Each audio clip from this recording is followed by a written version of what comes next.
Welcome to Shrivik news ಭಕ್ತಿಯಾತ್ರ. ಇಂದಿನ ಸಂಚಿಕೆಯಲ್ಲಿ ನಾವು ತಿರುಪತಿಯಲ್ಲಿ ನೋಡಲೇಬೇಕಾದ ಪುಣ್ಯಕ್ಷೇತ್ರಗಳನ್ನು ತಿಳಿಯೋಣ ಬನ್ನಿ. ಕಪಿಲೇಶ್ವರ ಸ್ವಾಮಿವಾರಿ ಆಲಯ. ಈ ಆಲಯವು ತಿರುಪತಿ ರೈಲ್ವೆ ನಿಲ್ದಾಣದಿಂದ 4 ಕಿಲೋಮೀಟರ್ ದೂರದಲ್ಲಿದೆ. ಬಸ್ ಸ್ಟ್ಯಾಂಡಿಂದ 3 ಕಿಲೋಮೀಟರ್ ದೂರದಲ್ಲಿದೆ. ತಿರುಪತಿ ಪುಣ್ಯಕ್ಷೇತ್ರದಲ್ಲಿ ಸಿಗುವಂತಹ ಏಕೈಕ ಶಿವ ದೇವಾಲಯ ಇದಾಗಿದೆ. ಈ ಶೈವ ದೇವಾಲಯವು ಶೇಷಾಚಲ ಪರ್ವತದ ಬುಡದಲ್ಲಿದ್ದು, ತಿರುಮಲಕ್ಕೆ ಹೋಗುವ ಮುನ್ನ ಈ ಶೈವ ದೇವಾಲಯಕ್ಕೆ ಭೇಟಿ ಕೊಟ್ಟೇ ಹೋಗಬೇಕು. ಆಗಲೇ ಸಂಪೂರ್ಣ ಫಲ ದೊರೆಯುತ್ತದೆ. ಕಾಣಿಪಾಕಂ ವಿನಾಯಕ, ಪದ್ಮಾವತಿ ಆಲಯ, ಮಂಗಾಪುರ, ಗೋವಿಂದಸ್ವಾಮಿ ದೇವಾಲಯ ಭೇಟಿ ನೀಡಲೇಬೇಕಾದ ಪುಣ್ಯಕ್ಷೇತ್ರಗಳಾಗಿವೆ. ನಂದಿಯ ಬೃಹತ್ ಕಲ್ಲಿನ ಪ್ರತಿಮೆ ದೇವಾಲಯದ ಪ್ರವೇಶ ದ್ವಾರದಲ್ಲಿ ಕಾಣಬಹುದು. ಕಪಿಲಾ ತೀರ್ಥದಲ್ಲಿ ಫೆಬ್ರವರಿ ತಿಂಗಳಲ್ಲಿ ವಿಶೇಷವಾದ 9 ದಿನಗಳ ಬ್ರಹ್ಮೋತ್ಸವವು ನಡೆಯುತ್ತದೆ. ಈ ಕಾರ್ಯಕ್ರಮವು ಶಿವ ಪಾರ್ವತಿಯರ ಮೆರವಣಿಗೆ ಹಂಸವಾಹನದಿಂದ ಪ್ರಾರಂಭಿಸಿ ತ್ರಿಶೂಲ ಸ್ನಾನದೊಂದಿಗೆ ಕೊನೆಗೊಳ್ಳುತ್ತದೆ. ಈ ದೇವಾಲಯವು ಟಿಟಿಡಿಯ ಆಡಳಿತದಲ್ಲಿದೆ. ದಂತಕಥೆ ಪ್ರಕಾರ ಕಪಿಲ ಮುನಿಯು ಈ ಗುಹೆಯಲ್ಲಿ ಶಿವಪಾರ್ವತಿಯರನ್ನು ಕುರಿತು ಘೋರ ತಪಸ್ಸನ್ನು ಮಾಡಿದರು. ಇವರ ಭಕ್ತಿಗೆ ಮೆಚ್ಚಿದ ಶಿವಪಾರ್ವತಿ ಸಂತೋಷಗೊಂಡು ದರ್ಶನ ನೀಡಿ ಆಶೀರ್ವದಿಸಿದರು. ನಂತರ ಸ್ವಯಂ ಶಿವಲಿಂಗ ಉದ್ಭವಗೊಂಡಿತು. ಇದನ್ನು ಕಪಿಲ ಮಹರ್ಷಿಯು ಇಲ್ಲಿ ಪ್ರತಿಷ್ಠಾಪಿಸಿದರಂತೆ. ಅವರ ಗೌರವಾರ್ಥವಾಗಿ ಕಪಿಲೇಶ್ವರ ಎಂದು ಕರೆಯುತ್ತಾರೆ. ಐತಿಹಾಸಿಕ ಹಿನ್ನೆಲೆ ಪ್ರಕಾರ ಈ ಜಾಗವನ್ನು 11ನೇ ಶತಮಾನದಲ್ಲಿ ಚೋಳರ ರಾಜನಾದ ರಾಜೇಂದ್ರ I ಅಥವಾ ರಾಜೇಂದ್ರ II ಪುನರುಜ್ಜೀವನಗೊಂಡಿತು. ಸದಾಶಿವರಾಯ ಮಹಾರಾಯರಿಂದ ಪ್ರಸಿದ್ಧಿಯಾಯಿತು. 13 ಮತ್ತು 16ನೇ ಶತಮಾನದಲ್ಲಿ ವಿಜಯನಗರ ರಾಜರಿಂದ ಸಾಲ್ವ ನರಸಿಂಹದೇವರಾಯ ಮತ್ತು ಶ್ರೀಕೃಷ್ಣ ದೇವರಾಯರಿಂದ ಪ್ರೋತ್ಸಾಹ ಪಡೆಯಿತು.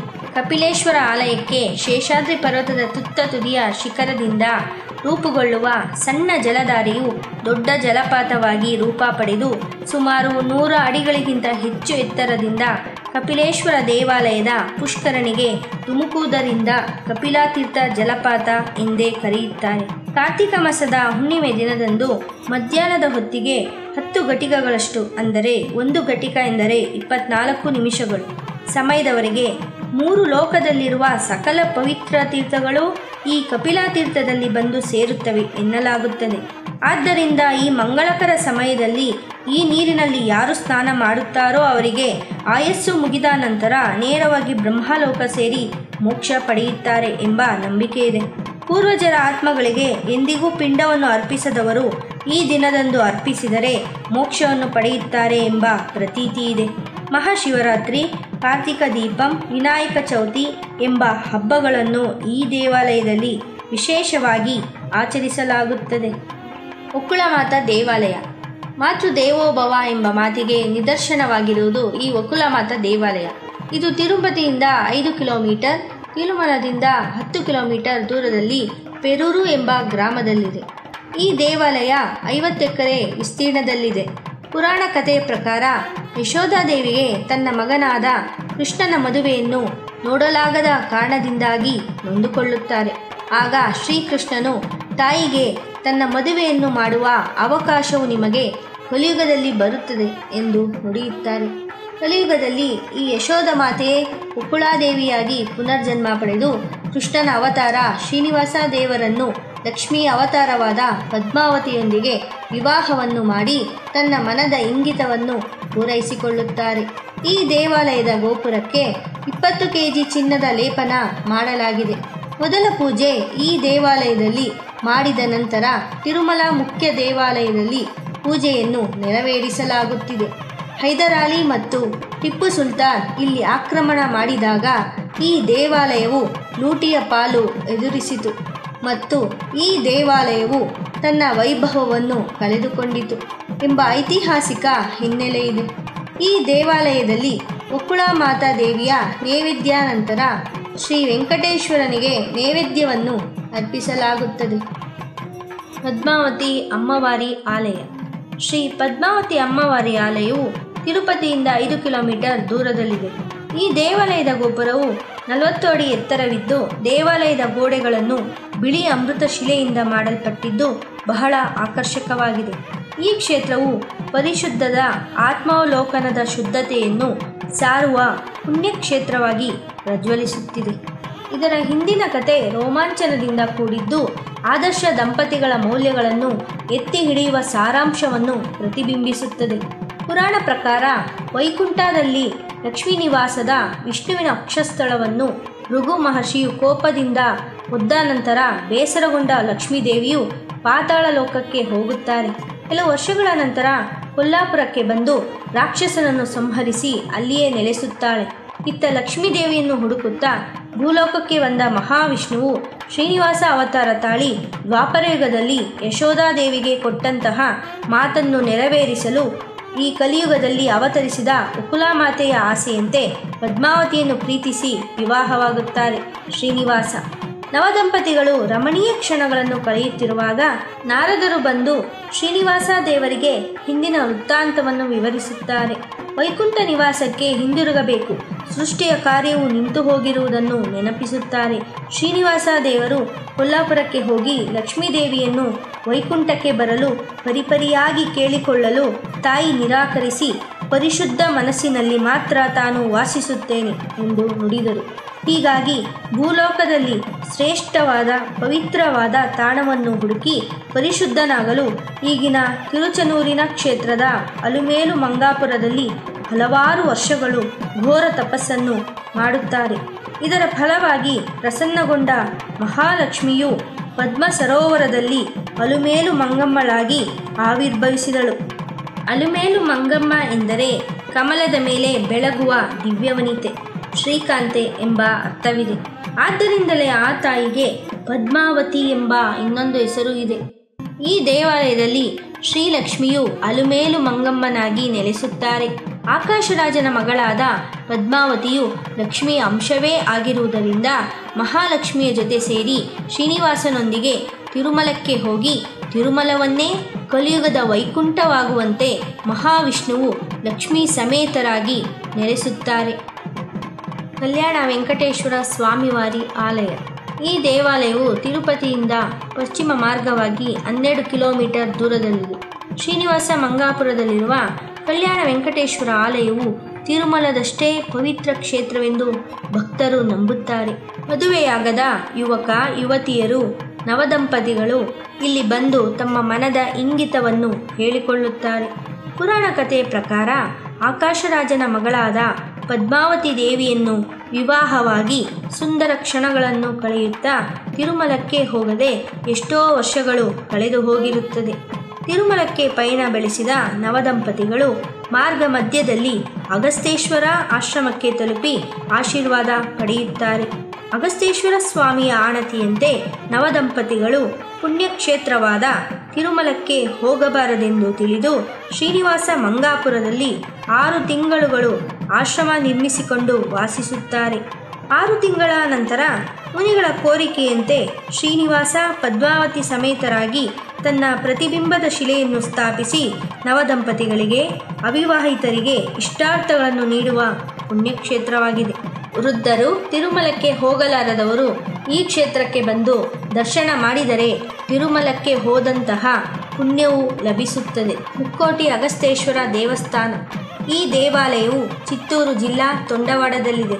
ತಿರುಪತಿಯಿಂದ 10 ಕಿಲೋಮೀಟರ್ ದೂರದಲ್ಲಿದೆ. ಸಪ್ತಋಷಿಗಳಲ್ಲಿ ಒಬ್ಬರಾದ ಅಗಸ್ತ್ಯ ಮಹರ್ಷಿಯು ಬ್ರಹ್ಮನ ಮಾನಸಪುತ್ರ. ವೈಜ್ಞಾನಿಕ ರಾಸಾಯನಿಕ ವಿಜ್ಞಾನಕ್ಕೆ ಸನಾತನ ಧರ್ಮ ನೀಡಿದ್ದ ಕೊಡುಗೆ ಅಪಾರ. ಇದಕ್ಕೆ ಸಾಕ್ಷಿಯಾಗಿ ಕನ್ನಡಿ ಹಿಡಿಯುವಂತೆ ಅಗಸ್ತ್ಯ ಮಹರ್ಷಿಯು ರಚಿಸಿದ ಅಗಸ್ತ್ಯ ಸಂಹಿತ ಪುಸ್ತಕವು ಅಪಾರ ಕೊಡುಗೆ ನೀಡಿದೆ. ತಮಿಳು ಭಾಷೆಗೆ ವ್ಯಾಕರಣ ಬರೆದಂತಹ ಮಹಾಜ್ಞಾನಿ. ಶ್ರೀರಾಮ ರಾವಣನೊಂದಿಗೆ ಯುದ್ಧ ಮಾಡುತ್ತಿರುವಾಗ ಅಲ್ಲಿಗೆ ಅಗಸ್ತ್ಯ ಮಹರ್ಷಿಯು ಬಂದು ಶ್ರೀರಾಮನಿಗೆ ಆದಿತ್ಯ ಸ್ತೋತ್ರವನ್ನು ಉಪದೇಶಿಸಿ ರಾವಣನ ಸಂಹಾರಕ್ಕೆ ಕಾರಣರಾದರು. ಪುರಾಣ ಕಥೆಯ ಪ್ರಕಾರ ಶಿವ ಪಾರ್ವತಿ ಮದುವೆ ಆದ ನಂತರ ಸಕಲ ದೇವಾನುದೇವತೆಗಳು ಹಿಮಾಲಯದ ಕಡೆಗೆ ನಡೆಯಲು ಭೂಲೋಕದಲ್ಲಿ ಸಮತೋಲನವನ್ನು ಕಾಪಾಡಲು ಶಿವನು ಅಗಸ್ತ್ಯ ಋಷಿಯನ್ನು ದಕ್ಷಿಣ ಕಡೆಗೆ ಹೋಗಲು ಆಜ್ಞೆ ಮಾಡುತ್ತಾರೆ.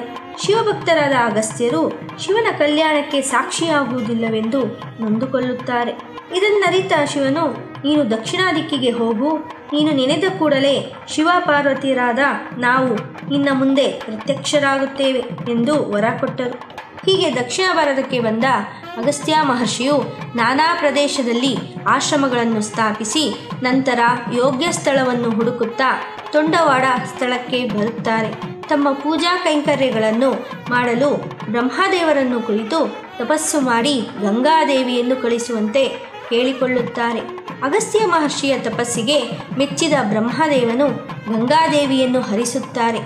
ಈ ಜಲಧಾರೆಯನ್ನೇ ಸುವರ್ಣಮುಖಿ ಅಥವಾ ಸ್ವರ್ಣಮುಖಿ ನದಿ ಎಂದು ಕರೆಯಲಾಗುತ್ತದೆ. ಅಗಸ್ತ್ಯ ಮಹರ್ಷಿಗಳಿಗೆ ಈ ನದಿಯಲ್ಲಿ ಒಂದು ಶಿವಲಿಂಗ ಸಿಗುತ್ತದೆ. ಈ ಲಿಂಗವನ್ನು ತಂದು ಮುಕ್ಕೋಟಿ ದೇವತೆಗಳ ಸಮ್ಮುಖದಲ್ಲಿ ಪ್ರತಿಷ್ಠಾಪಿಸುತ್ತಾರೆ. ಈ ಮುಕ್ಕೋಟಿ ದೇವತೆಗಳ ಸಾಕ್ಷಿಯಾಗಿ ಈ ಶಿವಲಿಂಗವನ್ನು ಪ್ರತಿಷ್ಠಾಪಿಸಿದ್ದರಿಂದ ಈ ದೇವಸ್ಥಾನಕ್ಕೆ ಮುಕ್ಕೋಟಿ ಅಗಸ್ತೇಶ್ವರ ದೇವಾಲಯ ಎಂದು ಕರೆಯಲಾಗುತ್ತದೆ.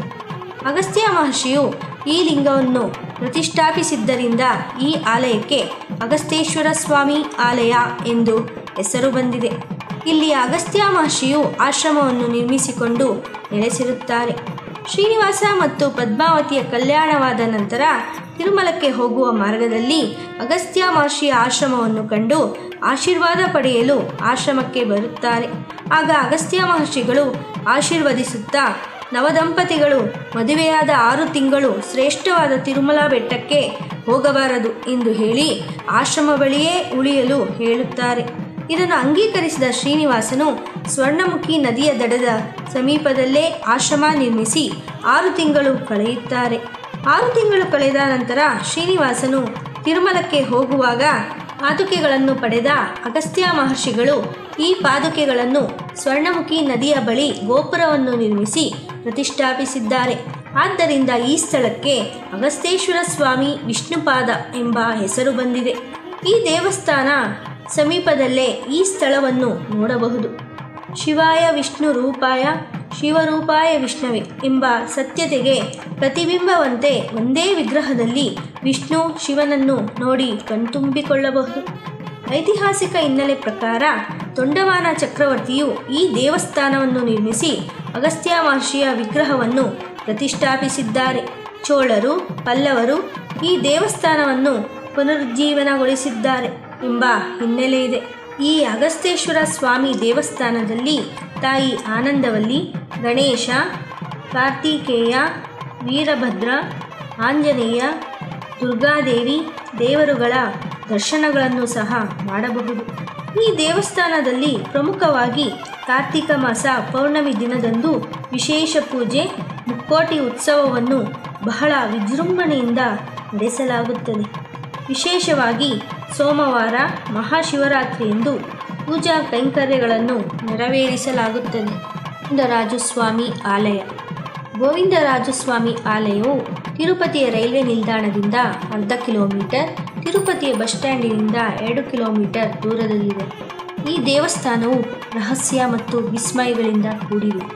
ಇದು ಪ್ರಾಚೀನ ದೇವಾಲಯವಾಗಿದ್ದು 12ನೇ ಶತಮಾನದಲ್ಲಿ ತಮಿಳುನಾಡಿನ ಚಿದಂಬರಂ ದೇವಾಲಯದಲ್ಲಿ ಶೈವ ಭಕ್ತರಿಗೂ ವೈಷ್ಣವ ಭಕ್ತರಿಗೂ ನಡೆದಂತಹ ಕಲಹಕ್ಕೂ ಈ ಗೋವಿಂದರಾಜಸ್ವಾಮಿ ದೇವಾಲಯಕ್ಕೂ ಸಂಬಂಧ ಇದೆ. ಹೇಗೆ ಬನ್ನಿ ತಿಳಿಯೋಣ. ಚಿದಂಬರಂ ಪ್ರಾಂತ್ಯವನ್ನು ಪರಿಪಾಲನೆ ಮಾಡುತ್ತಿದ್ದ ರಾಜ ಕುಲೋತ್ತುಂಗ ಚೋಳ ಇವನು ಶೈವ ಭಕ್ತನಾಗಿದ್ದು ವಿಷ್ಣುವನ್ನು ಆರಾಧಿಸುವ ವೈಷ್ಣವ ಪಂಥವನ್ನು ಒಪ್ಪುತ್ತಿರಲಿಲ್ಲ. ಶಿವಾಯ ವಿಷ್ಣು ರೂಪಾಯ ಶಿವರೂಪಾಯ ವಿಷ್ಣುವೆ ಎಂದು ನಂಬಲಾರದ ರಾಜನಾಗಿದ್ದ. ಹೀಗಾಗಿ ಚಿದಂಬರಂ ದೇವಾಲಯದಲ್ಲಿರುವ ಗೋವಿಂದರಾಜಸ್ವಾಮಿ ವಿಗ್ರಹವನ್ನು ಸಮುದ್ರದಲ್ಲಿ ಎಸೆಯುವಂತೆ ಆಜ್ಞಾಪಿಸುತ್ತಾನೆ. ವೈಷ್ಣವರನ್ನು ಹಿಂಸಿಸುತ್ತಾನೆ. ಎಷ್ಟೋ ವರ್ಷಗಳ ನಂತರ ಸಮುದ್ರ ದಡದಲ್ಲಿ ಕಂಡಂತಹ ಗೋವಿಂದರಾಜು ವಿಗ್ರಹವನ್ನು ವೈಷ್ಣವ ಪಂಥದವರು ರಾಜನಿಗೆ ತಿಳಿಯದಂತೆ ತಿರುಪತಿಗೆ ಸಾಗಿಸುತ್ತಾರೆ. ಇದೇ ಸಮಯದಲ್ಲಿ ವೈಷ್ಣವ ತತ್ವವನ್ನು ಪ್ರಚಾರ ಮಾಡುತ್ತಿದ್ದ ರಾಮಾನುಜಾಚಾರ್ಯರು ಅಲ್ಲೇ ಇದ್ದರು. ವಿಗ್ರಹವನ್ನು ತಿರುಪತಿಗೆ ಬಂದ ವಿಷಯ ತಿಳಿದ ರಾಮಾನುಜಾಚಾರ್ಯರು ಅಲ್ಲಿಗೆ ಬರುತ್ತಾರೆ. ವಿಗ್ರಹ ಕಂಡು ಇದು ಪೂಜೆ ಮಾಡಲು ಪ್ರತಿಷ್ಠಾಪಿಸಲು ಯೋಗ್ಯವಾದ ವಿಗ್ರಹವಲ್ಲ, ಕಾರಣ ಸಮುದ್ರದಲ್ಲಿ ಎಷ್ಟೋ ವರ್ಷಗಳಿದ್ದು ಅಲೆಗಳಿಂದ ಬಿರುಕು ಬಿಟ್ಟಿದೆ. ಹಾಗಾದರೆ ಆ ಗೋವಿಂದರಾಜು ಮೂರ್ತಿ ಎಲ್ಲಿ ಹೋಯಿತು? ಮುಂದೆ ಏನಾಗುತ್ತದೆ? ಈಗ ಎಲ್ಲಿದೆ? ತಿರುಪತಿಯಲ್ಲಿರುವ ಗೋವಿಂದರಾಜ ಸ್ವಾಮಿ ಮೂಲ ವಿಗ್ರಹವಾ ಅಲ್ಲವಾ? ಮೂರ್ತಿಯನ್ನು ಕಂಡ ರಾಮಾನುಜಾಚಾರ್ಯರು ಇದು ಪೂಜೆಗೆ ಯೋಗ್ಯವಲ್ಲ ಎಂದು ನಿರ್ಧರಿಸಿ ತಿರುಪತಿ ಪ್ರಾಂತ್ಯ ಆಳುತ್ತಿದ್ದ ಅಂದಿನ ರಾಜ ರಾಮಾನುಜಾಚಾರ್ಯರ ಆಪ್ತ ಶಿಷ್ಯನಾಗಿದ್ದ ಯಾದವರಾಯನಿಗೆ ಸುಣ್ಣದ ಕಲ್ಲಿನಿಂದ ಅದೇ ರೀತಿಯ ಗೋವಿಂದರಾಜ ಸ್ವಾಮಿ ವಿಗ್ರಹ ಮಾಡಲು ಆಜ್ಞಾಪಿಸುತ್ತಾನೆ.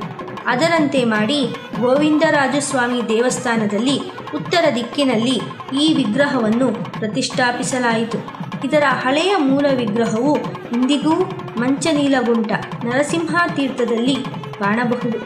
ಹಾಗಾದರೆ ಗೋವಿಂದರಾಜು ಸ್ವಾಮಿ ಮೂಲ ವಿಗ್ರಹದ ಜೊತೆಗೆ ಭೂದೇವಿ ಶ್ರೀದೇವಿಯು ಎಲ್ಲಿ ಹೋಯಿತು? ಇದನ್ನು ಇಂದಿಗೂ ಆಂಕಾಳಮ್ಮ ದೇವಾಲಯದಲ್ಲಿ ಕಾಣಬಹುದು. ಈ ದೇವಸ್ಥಾನದಲ್ಲಿ ಇನ್ನೊಂದು ರಹಸ್ಯವೂ ಅಡಗಿದೆ. ಈ ರಹಸ್ಯವನ್ನು ಪರಿಶೀಲಿಸಿದವರು ಯಾರು? ಹೇಗೆ? 12ನೇ ಶತಮಾನದಲ್ಲಿ ರಾಮಾನುಜಾಚಾರ್ಯರು ಗೋವಿಂದರಾಜ ಸ್ವಾಮಿಯನ್ನು ಪ್ರತಿಷ್ಠಾಪಿಸುವ ಮೊದಲೇ 9ನೇ ಶತಮಾನದಲ್ಲಿ ದೇವಾಲಯವನ್ನು ಪ್ರತಿಷ್ಠಾಪಿಸಲಾಗಿತ್ತು. ಈ ಸಂಗತಿಯನ್ನು ಹೊರಗೆ ತಂದವರು ಅಂದಿನ TTD ಅಧಿಕಾರಿಗಳಾದ PVRK ಪ್ರಸಾದ್ರವರು. ಒಂದು ದಿನ PVRK ಪ್ರಸಾದ್ರವರು ತಿರುಪತಿಯಲ್ಲಿದ್ದ ಗೋವಿಂದರಾಜ ಸ್ವಾಮಿ ಆಲಯಕ್ಕೆ ಬರುತ್ತಾರೆ. ಧ್ವಜಸ್ತಂಭದ ಮುಂದೆ ಇರುವ ಮೂಲ ಗರ್ಭಗುಡಿಯು ಖಾಲಿಯಾಗಿರುತ್ತದೆ. ಪಕ್ಕದಲ್ಲಿ ಇರುವ ಗರ್ಭಗುಡಿಯಲ್ಲಿ ಗೋವಿಂದರಾಜ ಸ್ವಾಮಿಗೆ ಪೂಜೆ ನಡೆಯುವುದನ್ನು ಕಂಡ PVRK ಪ್ರಸಾದ್ಗೆ ಕುತೂಹಲ ಉಂಟಾಗುತ್ತದೆ.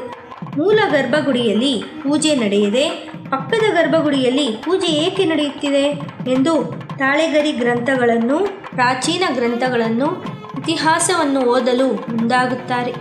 ತಮಗೆ ಸಿಕ್ಕ ಮಾಹಿತಿಯಂತೆ 9ನೇ ಶತಮಾನದಲ್ಲಿ ಆ ದೇವಾಲಯಕ್ಕೆ ಪಾರ್ಥಸಾರಥಿ ದೇವಾಲಯ ಎಂದು ಉಲ್ಲೇಖವಾಗಿರುವುದನ್ನು ತಿಳಿದುಕೊಳ್ಳುತ್ತಾರೆ. ವಿದ್ವಾಂಸರಿಂದ ಪರಿಶೀಲಿಸಿ ಆ ಸಂಗತಿಗಳನ್ನು ಖಾತ್ರಿಪಡಿಸಿಕೊಳ್ಳುತ್ತಾರೆ. ವೈಷ್ಣವರ ಆಗಮ ಶಾಸ್ತ್ರಗಳನ್ನು ತಿಳಿದ ಪಂಡಿತರಿಂದ ಸ್ಥಳದ ಪರಿಶೀಲನೆ ಮಾಡಿಸಿ ಪುರಾಣಕ್ಕೂ ದೇವಾಲಯಕ್ಕೂ ಗರ್ಭಗುಡಿಯಲ್ಲಿರುವ ಅಳತೆ ವ್ಯತ್ಯಾಸ ಕಂಡು ಶಿಲ್ಪಶಾಸ್ತ್ರದ ಪಂಡಿತರಿಂದ ಗೋಡೆಯನ್ನು ಒಡೆಯಲು ಯಾವುದೇ ಸಮಸ್ಯೆ ಬರುವುದಿಲ್ಲ ಎಂದು ತಿಳಿದ PVRK ಪ್ರಸಾದ್ರವರು ಎಲ್ಲರ ಅಭಿಪ್ರಾಯದಂತೆ ಗೋಡೆಯನ್ನು ಒಡೆಸುತ್ತಾರೆ. ಆಗ ಅಲ್ಲಿ ರುಕ್ಮಿಣಿ ಸತ್ಯಭಾಮ ಸಮೇತ ಪಾರ್ಥಸಾರಥಿ ವಿಗ್ರಹವೂ ಸಹ ಇರುತ್ತದೆ. ಮುಸ್ಲಿಂ ದಾಳಿಯಿಂದ ಈ ವಿಗ್ರಹಗಳನ್ನು ರಕ್ಷಿಸಲು ವಿಗ್ರಹಗಳ ಮುಂದೆ ಗೋಡೆಯನ್ನು ಕಟ್ಟಿದ್ದರು ಎಂದು ತಿಳಿದು ಬರುತ್ತದೆ. ಗೋವಿಂದರಾಜ ಸ್ವಾಮಿ ಆಲಯದಲ್ಲಿ ಈ ವಿಗ್ರಹವನ್ನು ಪ್ರತಿಷ್ಠಾಪಿಸಿದರು. ಈಗಲೂ ಸಹ ಪೂಜೆಯು ನಡೆಯುತ್ತಿದೆ. ಈ ದೇವಸ್ಥಾನದಲ್ಲಿ ಬ್ರಹ್ಮೋತ್ಸವ, ಏಕಾದಶಿ ಹಬ್ಬಗಳನ್ನು ಆಚರಿಸಲಾಗುತ್ತದೆ.